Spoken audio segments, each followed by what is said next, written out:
Welcome to the Pastor's Connection podcast, where we delve into the heart of ministry and explore the challenges and triumphs of pastoral life. Join us as we connect with inspiring leaders, share insightful stories, and equip one another with tools for effective ministry. Together, we can foster a community of support, encouragement, and growth in our calling. I am your host, Thomas Osterkamp, and today's episode is brought to you by Family Meeting. The Family Meeting exists to help you have the meaningful relationships that you desire in your marriage and family. Along with the podcast, Thomas and Lysandra offer books, devotionals, as well as speaking at marriage retreats and conferences, providing real, practical help for ministry families. Contact them at info@familymeeting.org to help the marriages and families in your church grow stronger today. On today's episode, we have with us Craig Alsup. So glad to have you with us. He is missionary with Manna Worldwide. Thanks for joining us today. Hey, man. Thank you. Thanks for having me. And today we're going to be talking about Manna Worldwide. Some of you may be hearing those two words together for the very first time. And not just about Manna and what they do, but the benefits of missions trips as well. I know there's varying views on the effectiveness and all of that, and we'll get into some of those topics today with you, Craig. But before we do that, for those that do not know you and aren't familiar with you, can you just kind of introduce your family to us a little bit? Yeah, sure. I'm Craig. I'm obviously the least important of the family, I think. I have a wife. Her name is Jennifer. We've been married. It'll be 20 years this year, 2025. So we're excited to celebrate that. And then we've got two biological kids, Sarah, who's 13, going on about 25, and Jude, who just turned 11. Kind of a normal ministry family. We're kind of all in it.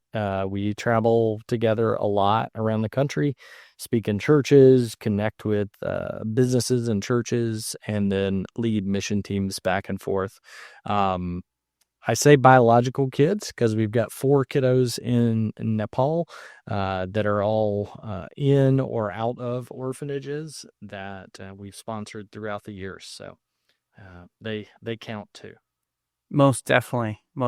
So, having a missionary family, for those ministry leaders who have never been in that position where you're traveling all over the place, what are the unique challenges that kind of come along with that? Yeah, it's been interesting. It was a little different when we started out almost 10 years ago, where we were all traveling as a family all the time, just packing up the Honda Civic and driving everywhere. Now, with my kids being a little older, they're more involved in activities here in Fort Worth, Texas, and so they're not always traveling. But we get to travel enough together. We get to travel quite a bit overseas together. My kids are different because they've been to 20 plus countries and worked among other cultures and kind of gotten a feel for that. And it's been great though, because it's really helped us as a family to connect with ministry on a deeper level and for our kids to understand what we do, but also why we do it. Yeah, I love that. And I love that they get to travel so much. I think about my own 4 daughters. We've taken them to all 48 of the contiguous states. We haven't gotten them out of the country quite yet. But for your kids to be able to see the way a lot of the rest of the world lives really gives them a great perspective here in the United States. It does. So can you kind of share some of your church experience and background with us? Yeah, so I kind of jokingly say that I grew up back row Baptist. My wife and I both grew up in Southern Baptist churches, small town Mississippi type churches. And so back row Baptist, kind of volunteering here and there. My wife played piano a little bit in church, but other than that, really, we never expected to do like full-time ministry until God just really, really dropped it in our laps, just over 10 years ago. And so, we had served here and there. We had done little small in-country mission trip type stuff, but not a whole lot of, pastoral experience, on the field missionary experience, anything like that. Didn't go to Bible college expecting to do this. And so our story is a little bit different than a lot of people's. Yeah, which is so cool. What's kind of the catalyst that kind of bumped you in that direction? Yeah. Yeah. So 2008, my wife and I went on an around the world trip to just see the world. And Cool. we were backpacking. We had saved money for 2.5 years, and then we just quit everything, sold everything, and went and traveled. And during that trip, we ended up meeting some ministry connections in the country of Nepal in Central Asia. We began to support a couple kids in an orphanage there, Asha and Sagar. And that forever connected our hearts with those people and with the need that we saw there for the gospel as well as physical needs. And so God used that as we got back home from that trip, as we got jobs. God used that to really push us to be more generous towards those people. And so it started out with a little personal connection and then some financial connection that turned into a lot more financial connection as we got friends involved to give. And then finally sort of got the attention of our pastor. And he said, "Hey, you need to meet this guy who founded an organization called Manna Worldwide. And I think it might be right up your alley as far as what you want to do with your life." And so we met him, and his name was Bruce O'Neill. He's the founder of Manna back in 2001. And from the first meeting, he just told us what all Manna does to help kids and families and to grow the local church around the world. And we were sold. Yeah, that's excellent. For those who maybe aren't familiar with Manna Worldwide, is pretty well known, but there's still a lot of people that don't know about Manna. Can you just kind of give a little background, kind of explain what their focus and all of that is? Yeah, sure. Manna Worldwide was founded in 2001, founded, like I said, by Bruce O'Neill. He and his wife, Pam, were missionaries in the Philippines, and they went there church planting and then realized that there were kids and people right outside the doors of their church that didn't have food to eat, didn't have shoes on their feet, didn't have education for the kids, and really had no way out of the physical poverty that they were in. And so they sort of did what Jesus did. They began to help people. They began to serve people and give food to people. They began to connect with people on a relational level, and that began to era their church. And so Manna was founded out of that. We now work in about 50 countries around the world, about, I think it's 280 different ongoing projects. We have orphanages, schools, nutrition centers, medical clinics. We dig water wells alongside churches and ministries, and a little bit of everything else, really. Our goal is to rescue kids from the grip of poverty, and that's spiritual poverty as well as physical poverty. And we know that when we do those things, it connects people with that local church. Yeah, and I love following that example of Jesus because he often went around meeting a variety of physical needs so that he would then have an opportunity to meet spiritual needs. Yeah. I had a friend from Nepal years ago tell me that you can't meet somebody's spiritual need if they can't hear it over their stomach growling. Yeah. And that's truth. That's truth. And a lot of the world goes to bed hungry at night. And we believe that that's not okay. And Yeah. that we need to do something about it as believers. And it gives us the opportunity to do something about their greatest need, their spiritual need. Yeah, you mentioned the water wells, which is kind of interesting, and it has kind of a connection with our church here at Beachside. I came to Beachside a little over 3.5 years ago, but our church was already involved with Manna Worldwide, and you know, helped put a well in. Can you kind of share that kind of cool story about how God used that to provide during COVID?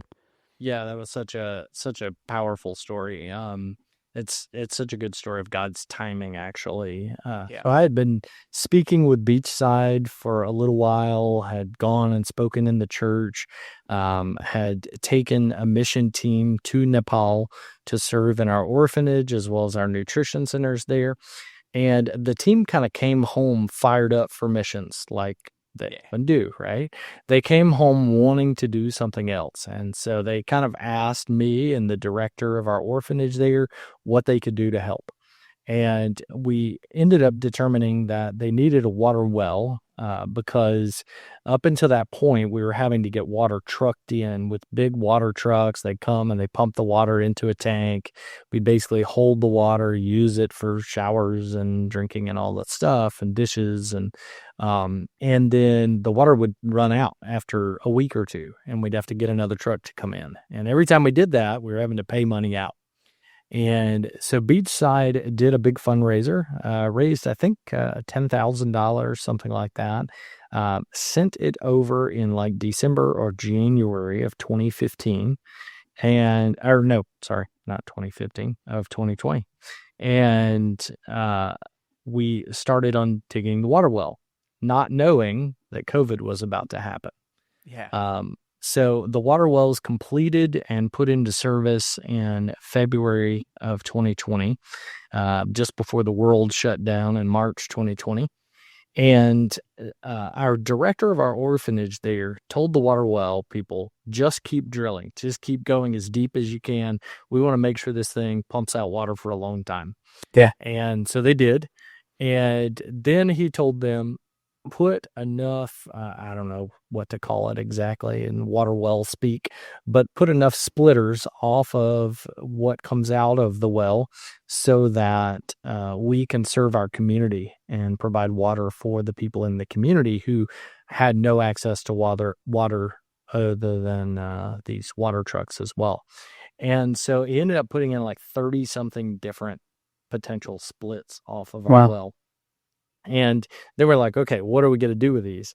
And then the very next month, the world shut down because of COVID. In Nepal, the shutdown was quite hard. And so people were unable to drive. You couldn't be on the roads. And the water trucks would have been unable to deliver water to our community. And so our orphanage director went out, found a bunch of different piping and hoses and all kinds of stuff, hooked it up to the well. And from then until now, we're providing water for over 30 different homes in our community around our orphanage so that they are not having to get water trucked in anymore. Yeah, it's just so amazing to see God's timing. And it's also, as I mentioned earlier, one of those eye-opening things to understand how a lot of the rest of the world lives. Like, we just go to the faucet and get as much water as we want, and it's always there, unless it's not, and then we call the plumber. But Exactly. so can you Yeah, nobody in the community has piped in water from anywhere, from the government. So we are the provider of water in our community now. Yeah, we went, and my wife and I, when we were still in Iowa, we led a trip up to northern Manitoba, Canada, to a reservation up there. And it was exactly the same thing. All their water had to be trucked in, and it was like you could take a shower like every third day and only use this much water. And so it's just interesting and good for us to get that kind of perspective on the way that they live. So can you kind of relate to us? What is it exactly that you do at Manna Worldwide? What's your role with the organization? Yeah, so I'm an associate director for Asia. I'm a missionary. I travel the United States, connect with churches, business leaders, individuals who want to get involved in missions in a real, practical, sort of tangible way.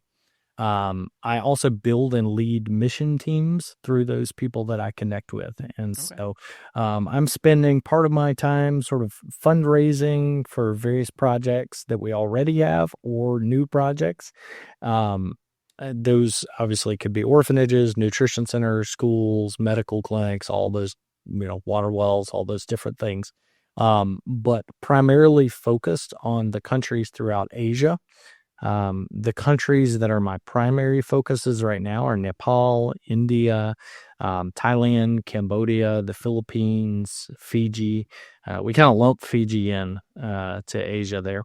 But yeah, just really seeking consistently, constantly to connect with churches and businesses, individuals who are interested in missions and who want to get involved, raising those funds, and then hopefully getting those people there to meet the kids that are there because they gave, to meet the people that their funds are actually helping. Yeah, which is so powerful. My eye affects my heart, right? And so, you mentioned the missions trips. I know in the past, our church has taken a missions trip with you. How do those short term mission trips um, kind of fit into the vision that Mana Worldwide has? Yeah, so a lot of organizations use mission trips to fund projects. We actually don't do that. We look at it from the side of we want to make the trip as affordable as possible for people so that we can get more people there. Yeah. Because once you get there, God connects your heart with a people and a purpose, a place, and a way that you can get involved on an ongoing basis. And so what we see is the people that go on mission trips with us are the most sold out for missions. They're the most generous. They're the ones who are staying connected long term with those partners on the field and really making a huge impact, not just for that one trip, but over the long term. And so with Mana, our focus on mission trips is really just that. It's how do we engage the local church here in the United States in something that we believe is absolutely necessary to our spiritual growth and our dependence on God. And that's just being generous with our time, being generous with our money, and seeing what's out there in the world and how various churches and missions projects work around the world. So yeah, that's a huge focus for us. I think last year we led almost 100 teams as an organization to countries around the world, and that's something that we see continuously just growing and people wanting to connect and get involved. And which is fantastic to have that many people on a yearly basis. How often do you see churches regularly come back and take mission trips, or individuals regularly come back year after year after year? Yeah, so we have, and I think all of the different Mana associate, assistant, and directors have kind of groups of people who we connect with, who go on a trip, and then they're just sold. Yeah. They want to continuously go back. They want to visit the kids, the families, the people that they've connected with, our partners on the field. They want to visit them on an ongoing basis for as many years as they can. And so we have a lot of people that are return mission trip guests, participants. Really, a lot of our churches, what they'll do is they'll connect with a project that they support financially month after month, year after year. They'll want to go back and take teams back and forth over the years. Yeah. And some of them, it's crazy. Like some of them have been supporting the same works in the same communities for the last 20 plus years, right? And Yeah. they've seen Mana orphanages happen. They've seen nutrition centers in those communities. They've seen schools. They've seen water wells. They've seen like the gamut of all that we do in those communities, and they've gotten to be a part of all of it. Yeah. And so when they go back to those communities, man, they are celebrating. It's almost a homecoming for some of these guys that have been going for so long. And they have seen the other cool thing is they've seen kids and churches grow up out of that, right? So Yeah. they've seen Cool. the local church in that community grow, but then they've seen people sent out of those churches that used to be Mana kids in one of our nutrition centers or one of our orphanages. They've seen people serving in ministry that used to be a kid that was, lost in the depths of Hinduism or Buddhism or the Muslim faith or whatever. And so they've gotten to see lives change now generationally and see a new generation even coming into that. And so that's huge is what we see is churches and individuals getting involved over the long term. Yeah, it's incredible to see that fruit long term where it's like, okay, we've been planting seeds for a long time and you're able to see that impact and that transformation. But I think that also happens with just very short term trips as well, right? Can you kind of share maybe a powerful story or something that illustrates the impact that these experiences can have? Yeah, sure. We kind of funny actually connected with Beachside there, you guys church, Pastor Mike. You Yeah. probably know who I'm talking about. Yeah. We were in He Nepal. would love, I mean, he would crack, it would crack him up when he's called Pastor Mike. Yeah. Exactly. Because for those who are listening, he's not a pastor. He would not claim to be a pastor. So Right. We were in Nepal years ago with Beachside Church. We were having sort of our last ceremony where they want all of us to speak. They want all of us to share something from the Bible. And so I got called up, and you guys, pastor from before got called up. And then our director, Bernard, said, Pastor Mike, here, come here. I have a seat for you. And Mike's like looking around like, me? Who? What? And so Mike finally figures out that he's talking about him. And he goes up to the front and he's like, what do I say? I don't know what to do. And we're like, okay, just follow our lead. We'll make it work. And, affectionately, Pastor Mike became Pastor Mike, even though yeah, he's not really a pastor, right? He got thrown into that. And I think it was probably the most uncomfortable thing for him because he's used to being sort of behind the scenes, yes, Zuvi and stuff like that. But he came home and it was like all of a sudden, and I don't know that we can take full credit for this because I think he was doing some of it, but it was like his passion for ministry turned on a little more, turned up a yeah, little more, right? So he was serving in church. He messaged me shortly after and said, "Hey, I'm getting to preach." And yeah, I mean, there were a couple other things that I was just like, "Oh wow, this really stuck." Um, and then all of a sudden he's a high school track and cross country coach, I think, and you start seeing stories of kids coming to faith and them doing Bible studies together and all this stuff. And you go, man, I don't know that we can take credit for all of that, but I do believe his faith was, switched on a little bit. His ministry service was switched on just by our director kind of calling him forward and getting him to do that in that moment. And so we see stories like that. We have a lady that goes back with us year after year on mission trips, and she was in the military. She was told when she was in the military that because of her clearance level, they wouldn't let her go on a mission trip. But she remembered somebody in her church many years ago talking about the country of Nepal and talking about being a missionary there. And so she said she prayed and said, God, anytime after I retire, anytime a mission trip gets set in front of me, I'm going to say yes. cool. And I happened to sit a mission trip opportunity in front of her shortly after, and she jumped on it, and she's gone back year after year, sometimes multiple times in a year. She's gone to multiple countries with us now, and really has done a good job of connecting with our partners, being able to support them and help with their needs. These local pastors and missionaries that we work with, and has done that now over the course of 6 or 8 years.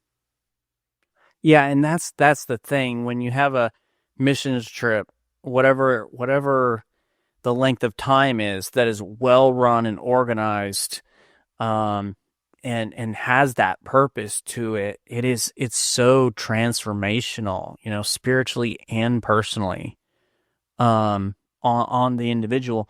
But let's think about the host communities, those local communities that are hosting the trip. Um, what are the key benefits that they obtain through having people come for a week or 2 weeks or whatever amount of time it is? Yeah, I'm pretty consistently sort of evaluating that with our different pastors, our different missionaries, and people that we work with overseas.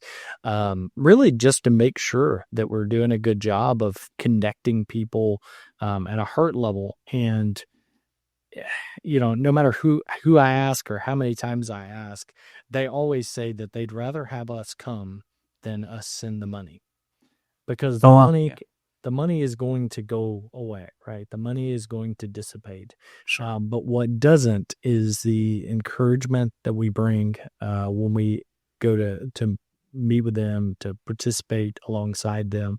What doesn't go away is the relationships that they're able to build with the people that go.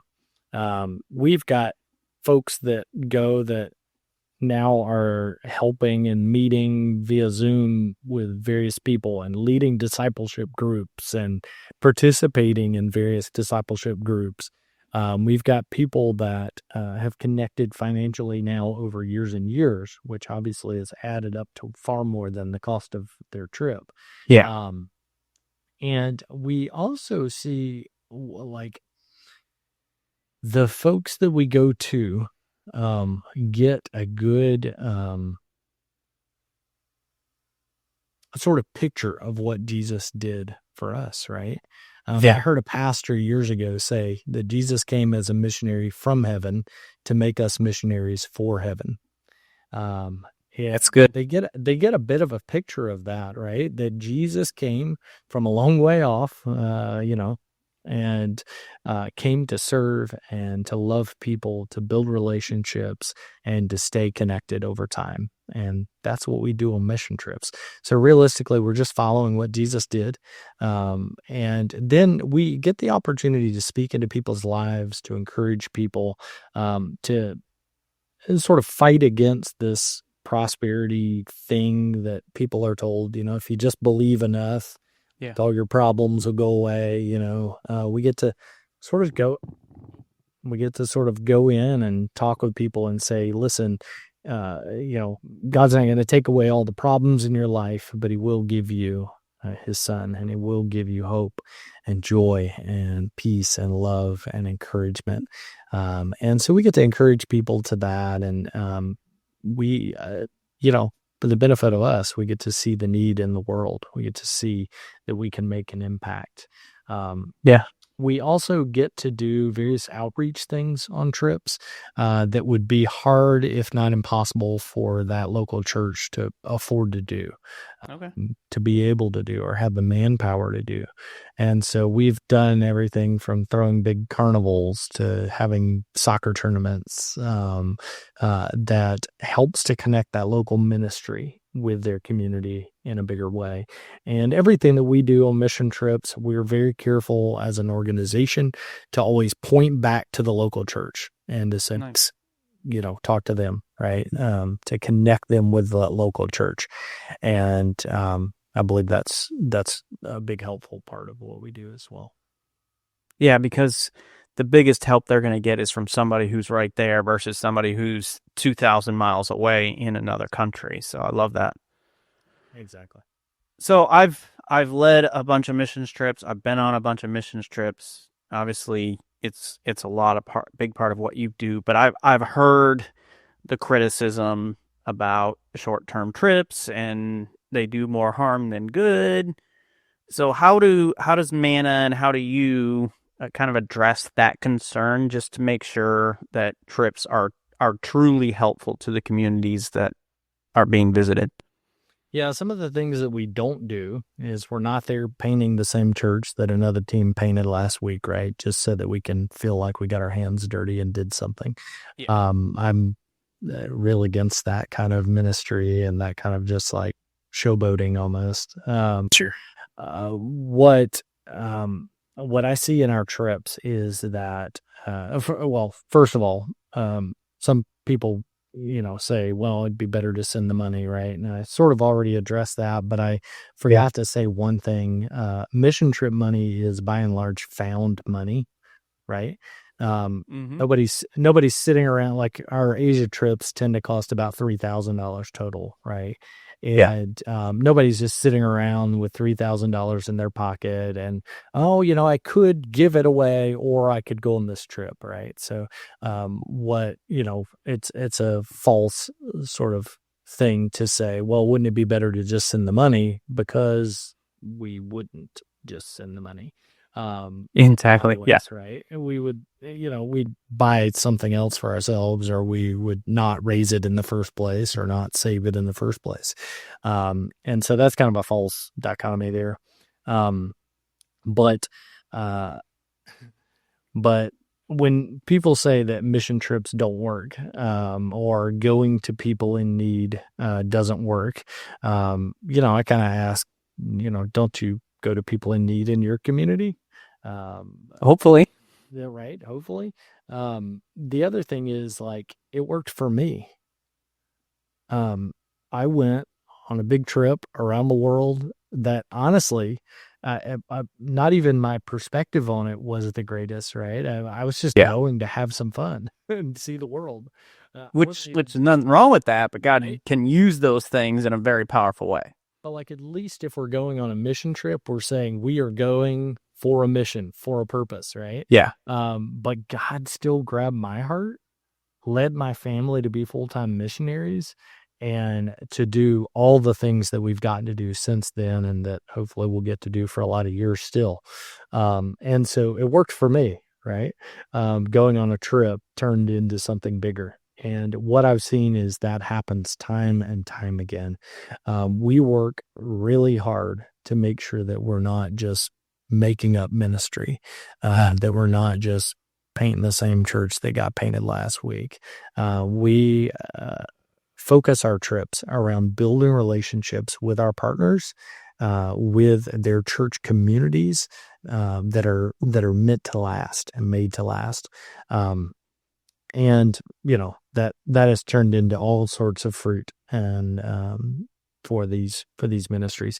The other thing that we are sure to do is we don't do sort of shot in the dark ministry, where Okay. go over and put on a big sort of performance, a big thing, and then we leave and nobody else has any connection with that village or that community.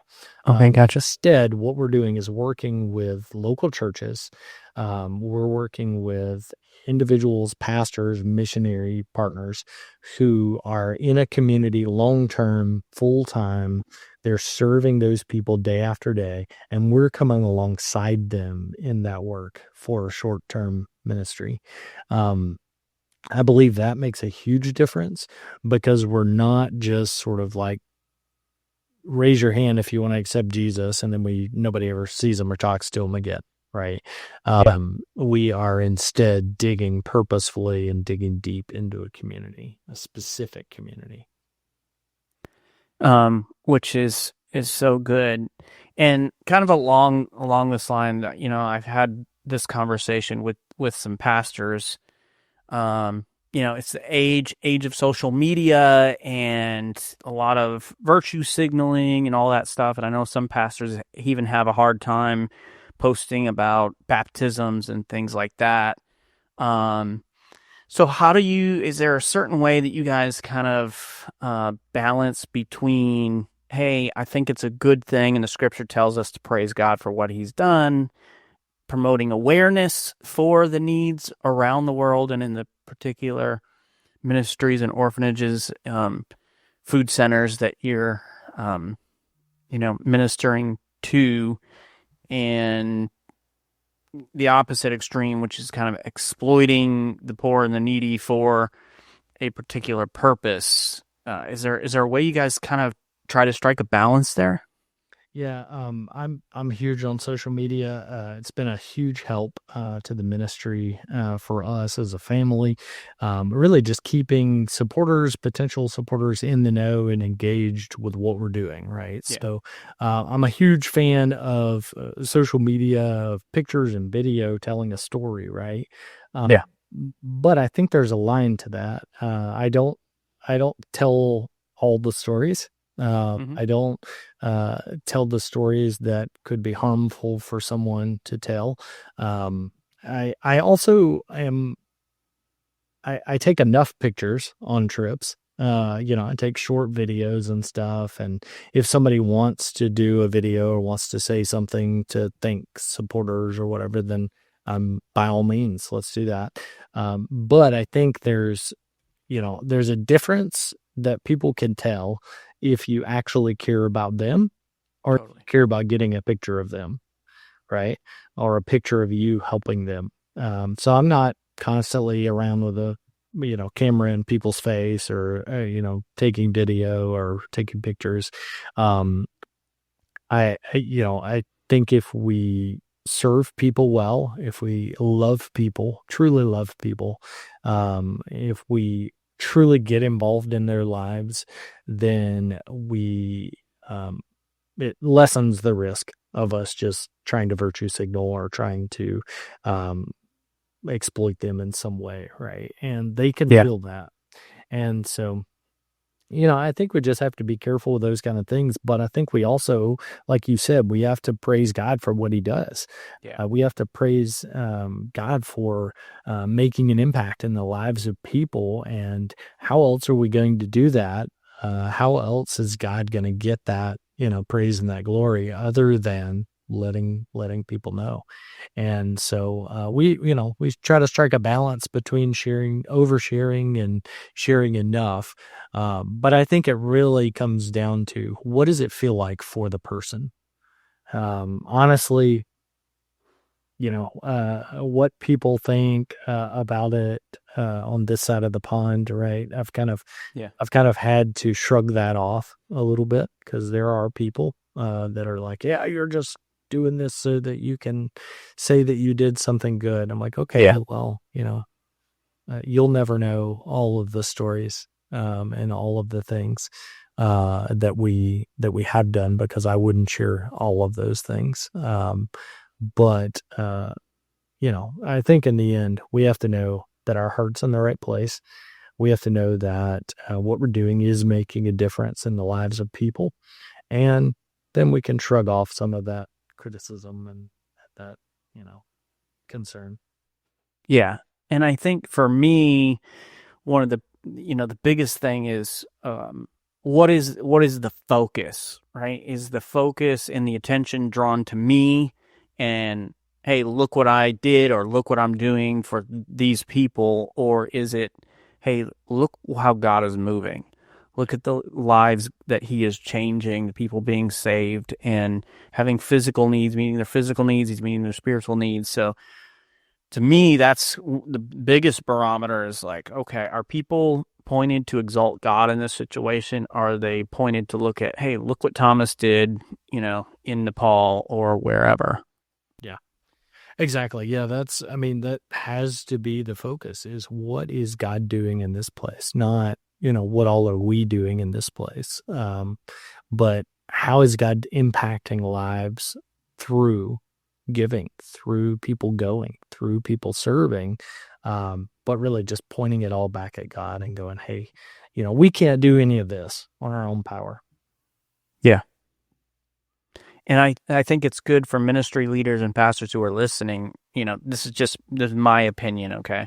But I think it's good for them to show what God is doing, to talk about what God is doing. I mean, throughout the scripture, he talks about, hey, my people praising me for my mighty works and all that stuff. And it helps your people to know, and it helps other people to know that, hey, God is working. He is moving. Because I know in some churches, it feels like, man, we might see one person saved a year, and that's great for us. And so it can feel like God's not doing anything.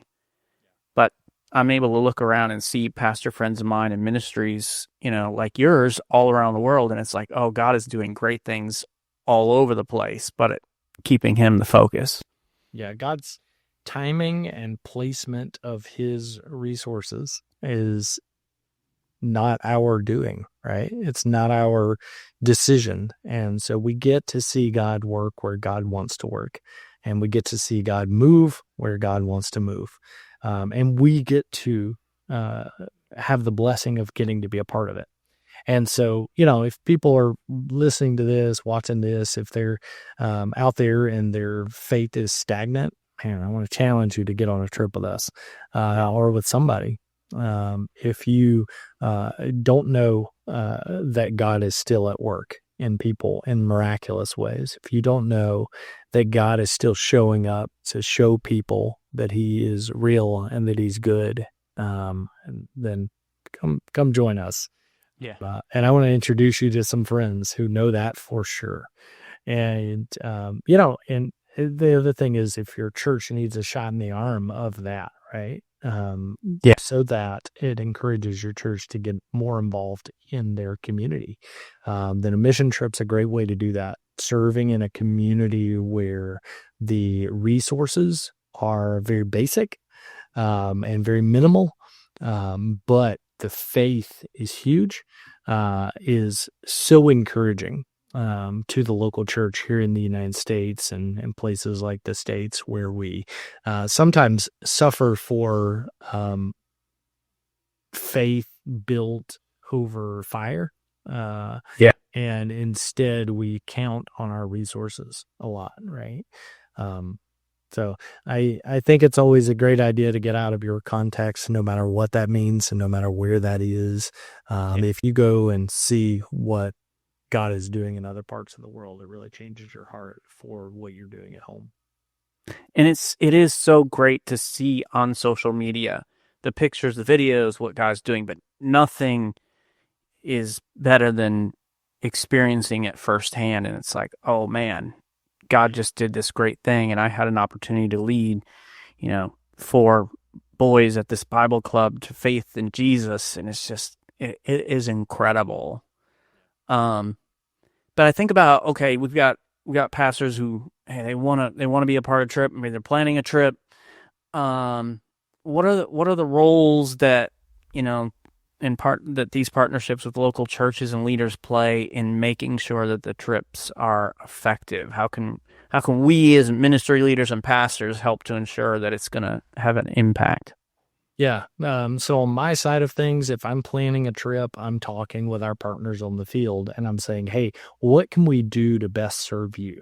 How can we filter resources, whether it's human resources or finances, into what you're doing that's going to further your ministry for the long term, not just for when we're there.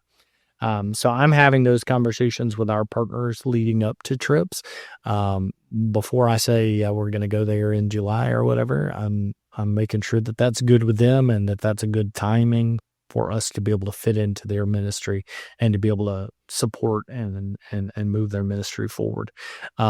For the local church in the United States, if, like, for instance, if you did a trip with us, I'm planning flights, I'm planning hotels, I'm planning all the on-the-ground transportation. I'm planning with our partners what we're going to do while we're there. I'm putting together a lot of that for you so that you have to have all those resources and all the knowledge of how to put all that together, right? So I'm taking that burden off of the local church. And then the local church, really, what we ask of you is that you spiritually are prepared, that as a team, you are, A, encouraging people to go, B, encouraging people to be prayerful for the team, for the trip, and for those that we serve. And then, gathering the resources and stuff like that for people to be able to go. But as a local church, I'd say, just pray for the trip, pray for the partners, pray for the team. Try to understand some of the cultural awareness pieces, which we usually have meetings with teams where I go over some of that and kind of help with ideas around that.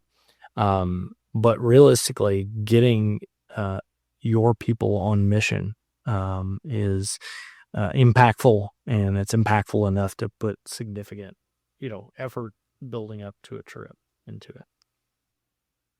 Yeah, and like I said, I've planned and organized a bunch of mission trips, and I will say this, like the fact that you do the heavy lifting is just incredible, because most churches, like the pastors who are listening to this, they don't have a missions pastor who it's like, okay, you're going to plan the trip and you're going to make sure everything's ready to go and you're going to lead it. It's a lot of time, energy, work that you've got to put into it. So this is a great way for ministry leaders who are listening to, hey, you contact Craig. Craig does the hard work for you, as far as that's concerned. Now you have to do the part to prepare your people.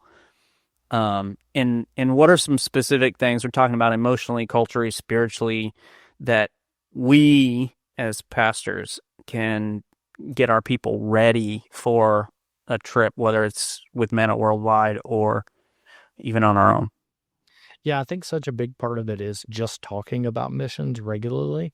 That sort of breeds that into the culture of your church, right? That breeds not only just local outreach, but kind of that Acts 1:8 model of here, there, and everywhere around Yeah. the world, right? Where if we talk about it, if we put our resources into it, there's a pretty good sign that we're gonna be successful in it, I think. And so I would just encourage pastors to talk about missions more, to talk about getting on trips, to plan trips, or allow somebody like me to come alongside. Um, really, just making sure that your people are hearing about missions often and that they're hearing the wins, right, and the opportunities. That's such a huge part of it. Culturally, obviously, there are things that are specific to different countries. There are things that your people may not have a whole lot of connection with folks from that culture or whatever. Yeah. And so we help with that and just sort of encourage and meet and talk about the differences that they should expect, right? Mm-hmm. And some of the similarities, right? No matter where you go around the world, people want the same things for their kids overall. Yeah. And so we talk about some of the differences and similarities to try to help churches. So as pastors, talk about missions, talk about what it would look like for people to go on mission trips. Understand that even kids can go on mission trips, and it can be life-changing even for kids. Um, Similarly, even retirees and everybody in between Yeah. can go on mission trips, can get involved in the mission. And so I think just sort of opening people's eyes to that. I have people ask very often, can I take my 8-year-old? Can I take my 10-year-old? What would they be able to do? And because a lot of people think of mission trips as like, you got to be able to swing a hammer Right. on pour concrete, Preach a sermon. preach a sermon. You got to be able to do all those things, right? We had a team this past December that went, and it was like half kids under like 14 and under Oh, wow. on the trip. There were like, I think 16 of us, and half was kids. And that was an incredible trip. Because what we were able to do, because those kids were with us, is we were able to jump right into orphanages and nutrition centers, schools, and all of a sudden, all of our kids are interacting with all of these kids from another culture. Yeah, that's so cool. Completely breaks the ice Yeah. so that us, adults don't feel so awkward, like we're standing in the back of the room wondering what to do. Because all of a sudden, we just jump in with our kids. And so kids open the door, they break the ice, and they function like they do so well. I've seen my daughter and my son have conversations with kids that didn't speak the same language as them, and somehow they make it work. They figure it out, through hand signals and facial expressions. It's like these kids act like they've known each other forever, Yeah. and so, some of those things that the local church here in the United States could really do to connect more of your church with the ministry of Christ, so that God gets glory from that, and so that your people are grown spiritually. I always say that when we take mission teams, it is more for our benefit than for the people that we go to, because I actually heard, I think it was David Platt years ago. He said something along the lines of maybe we in the United States have been gifted with financial wealth beyond any other community of people ever Yeah. on the face of the planet because we're meant to do something through generosity to those who don't have that. Um, but those on the other side of that spectrum tend to have a faith that is just fueled by, struggle and Yeah. strife, right? And faith grows in struggle. And so what we see is that, and I always feel like I get so much more out of a trip. I always feel like those people are able to pour into me, right? And encourage me in my faith because they've got a faith that truly just relies on God and is dependent on God for everything. And so that helps to rub off on us. Yeah. So you mentioned culture, and that was always one of my biggest concerns. Anytime interacting with different cultures, like I'm going to do or say something that is immediately going to be off or offensive. Do you have any like funny or embarrassing stories where culturally you did something and it was like, oh no, I shouldn't have done that? Okay. So a couple things. We had once we took a team to Mongolia and we went out in the Gobi Desert in a village there where we have a nutrition center, a church, and a medical clinic. And we're serving and we're helping. We're putting on like this carnival activity that connects these kids and families with the local church. And then afterwards, they said, hey, we're going to go visit a professional Mongolian wrestler. Oh He's wow. retired now and he lives in this village in the middle of nowhere, 12 hours from anything. And they said, we're going to go visit him. And so we go and we knock on this guy's door. He invites us all into his house and straight away goes outside, grabs a plate of horse milk cookies off of the roof of his yurt and brings them inside and wants to give us each a horse milk cookie. Yeah. I don't know if you've ever had horse milk cookies that were baked in the sun on the rooftop of a Mongolian yurt in the I middle have not. that have dust all over them. But they are not the tastiest cookies. Let's just say that. Just the word horse milk has me like, I'm not sure I want to do this. Yeah, horse meat is not as bad as horse milk. That's funny. But I tried it, but I could not bear to eat it. And so I'm like in this guy's house searching for a place, a way to throw this cookie away.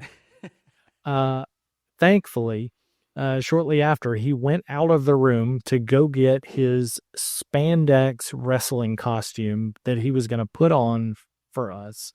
Oh, that's great. And I was able to get rid of the cookie. But then I got to watch a whole group of guys get beat up by an older Mongolian ex-wrestler and slammed to the ground. And I was just the photographer for it all. So I didn't have to get beat up by this guy in spandex. So that was an odd situation and one of those cultural things where I was like, I cannot eat this cookie. I don't know what to do with it, but I've got to figure something out. I'm a picky eater, and so that's one of my concerns whenever I go somewhere as well. It's like I don't know that I can do this.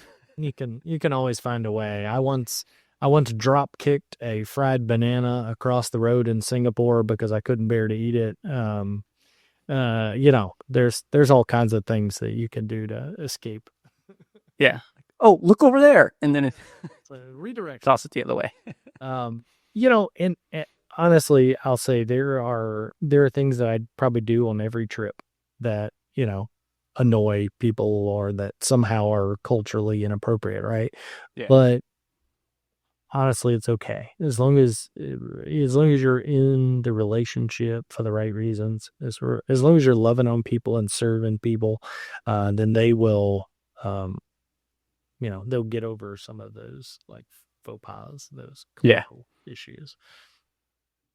So for those who are listening and they've never been on a mission trip, what would you suggest is a first step they should take? Yeah. So first step, pray about it, obviously. I would say pray and then say yes. Because, it's like one of those questions of like, what does God want me to do? Right. Well, Yeah. God wants us to be on mission. Yeah. So, the final words of Jesus here on earth before he ascended to the Father, it's go, right? It's go serve people, go love people, go into all this world. Right. Help people here, there, and everywhere, kind of that idea, right?